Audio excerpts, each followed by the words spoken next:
Our next speaker is Indira Ruth Garcia Cordero, a postdoctoral fellow at the Center for Research in Neurodegenerative Disease.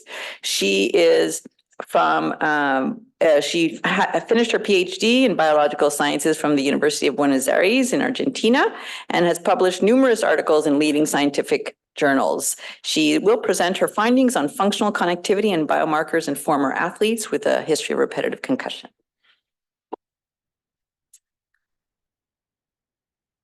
Hello, everyone. Thank you for the kind introduction and for the opportunity to present in this meeting.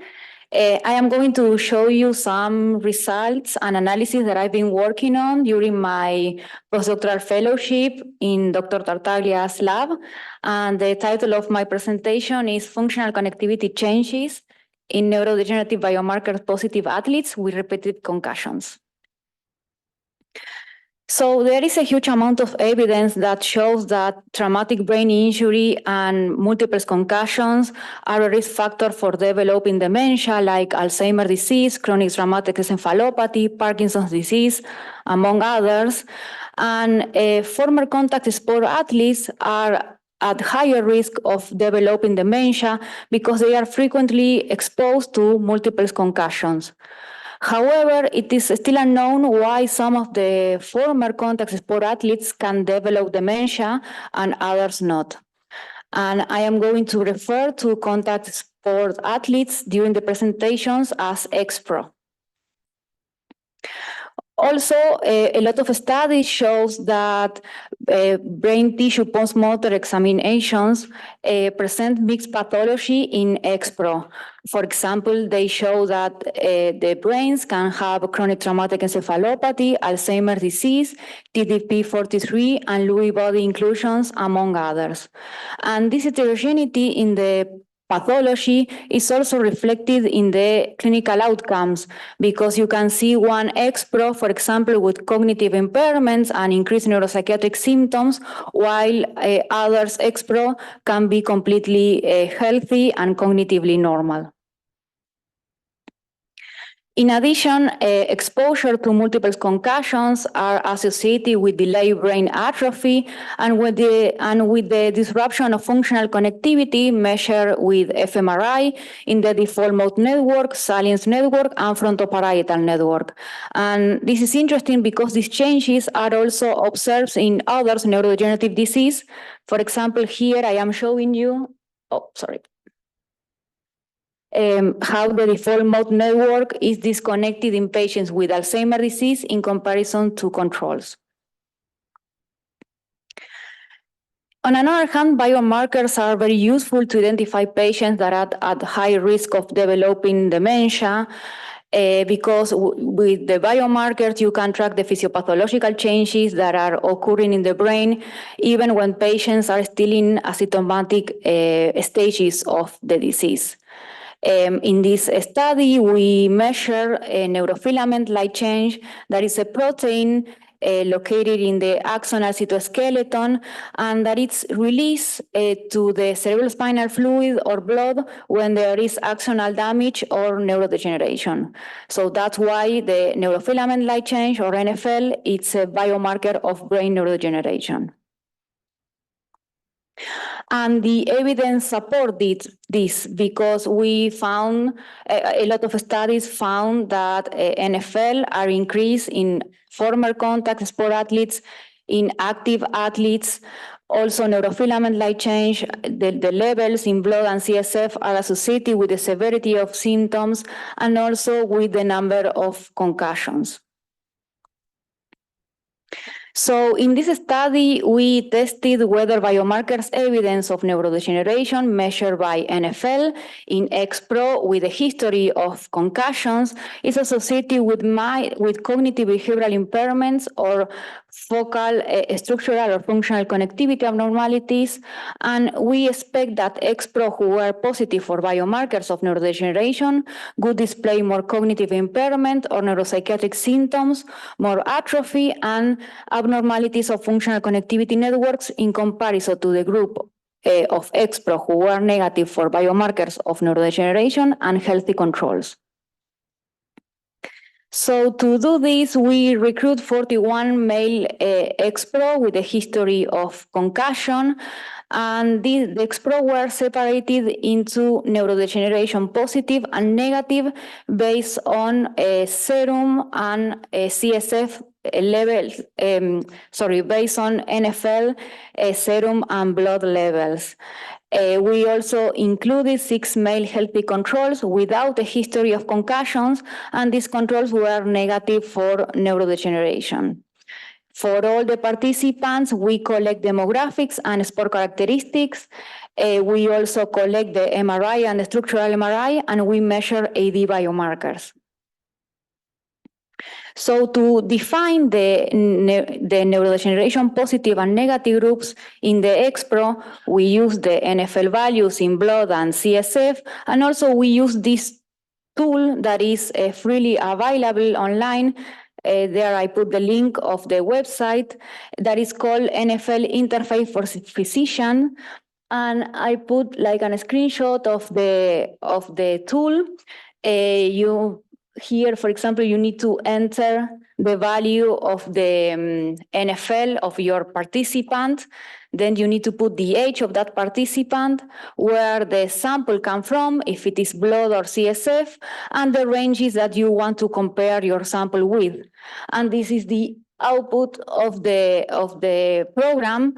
You can see here in the dot is the participant, and in this case, in orange is the mean of the Alzheimer's disease and the percentile for Alzheimer's disease, and in green, all the trajectories for healthy controls and the percentile for healthy controls.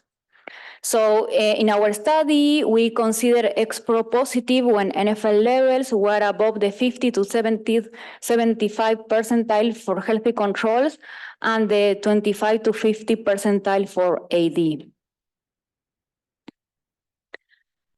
So we, as I mentioned before, we collect all demographics and sport characteristic data, and all patients underwent a neuropsychological assessment. We were able to calculate 3 composite scores, 1 for executive functions, 1 for memory, and 1 for mood and behavior. We also get the data from the W-chart to know the premorbid IQ of each participant, and we compare all these demographics, sport characteristics, and the 3 composite scores across the 3 groups, the neurodegeneration positive, negative, and controls, using 2 sample C.E.T.S and COVAS or chi-square tests as appropriate. Regarding the neuroimaging, we collect the structural and functional MRI. With the structural MRI, we were able to calculate the gray matter volumes using 2 different techniques. One that is called BBM, or voxel-based morphometry, and the other one that is called free surfer. Both tools are based on the segmentation of the 3 tissues of the brain in white matter, gray matter, and CSF. The only difference between the 2 tools is that the BBM calculates the gray matter volumes in a voxel-wise way, while free surfer calculates the gray matter volumes using a standardized atlas. And then for functional connectivity, we calculate C2 voxel connectivity maps using the fMRI for the default mode network, the salience network, the frontoparietal network, and the visual network, as the last one was a control network. And so we compare the gray matter volume maps and the functional connectivity maps across groups using age and total intracranial volumes as covariates. And we also perform multiple regression analysis between the connectivity and the sport characteristics. Finally, we collect AD biomarkers. I am not going into detail with this, but we collect p-tau, t-tau and A-beta from CSF and p-tau 181 from blood, and we were able to, based on the literature and in the validated threshold, to separate the participants in AD biomarkers positive and negative. So these are the results. You can see that both ex-pro groups, the neurodegenerative positive and negative groups, they were compounded by different contact sports like football, hockey, boxing, etc. Then when we compare the age of the three groups, we didn't find any differences across them. We didn't find any differences either in the premorbid IQ.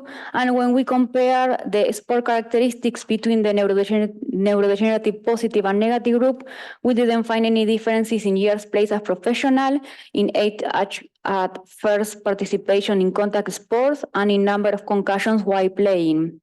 We also analyze the number of ApoE4 carriers, because the ApoE4 is a genetic risk factor for developing Alzheimer's disease, and we didn't find any differences. And also we didn't find differences in the number of AD positive cases.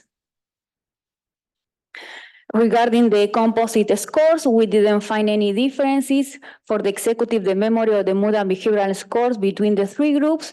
That means that the three groups performed similarly, and all were within the range, the normal range.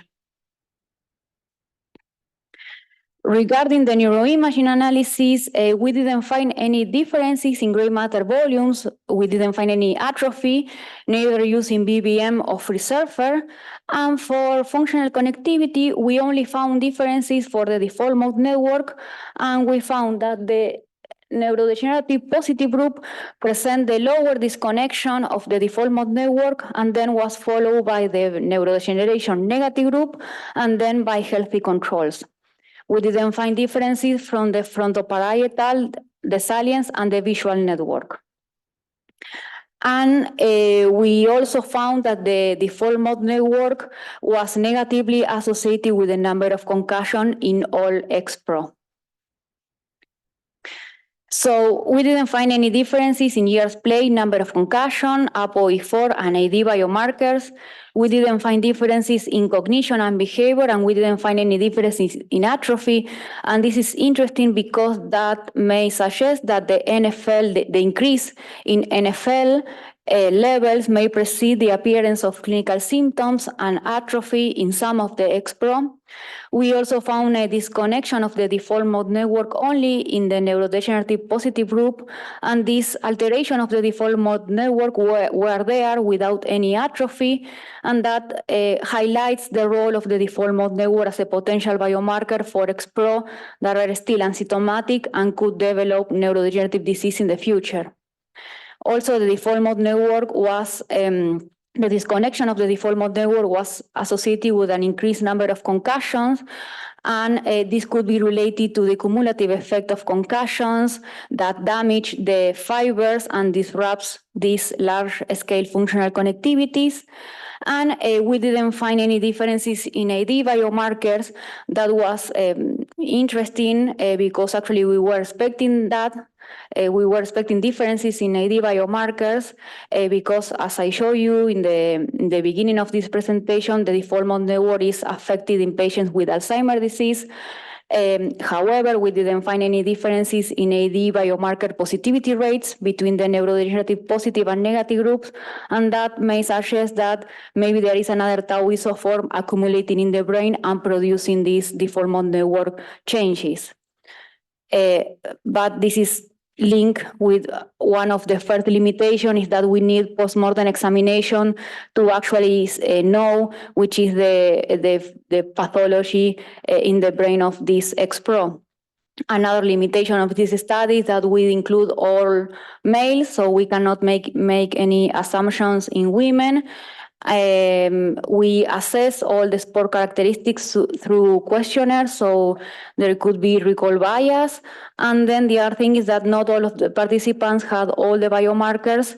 That means that, for example, in the neurodegenerative positive group, we put together patients with CSF NFL and blood NFL. However, previous studies show that there is a correlation between blood and CSF values. So to conclude, athletes with biomarkers of neurodegeneration show functional connectivity alterations in comparison to the other groups, even when there is no evident atrophy or cognitive decline. The results support the default mode network connectivity changes related with neurodegenerative process that can occur early in the brain while individuals are still asymptomatic, and these changes may be indicative of future development of dementia in some of the XPRO. However, longitudinal analyses are needed to verify this. And the happy news is that we published these results actually 2 weeks ago. So if you like this presentation and you are interested in this work, you can check this out. It was published in Journal of Neurology. And thank you.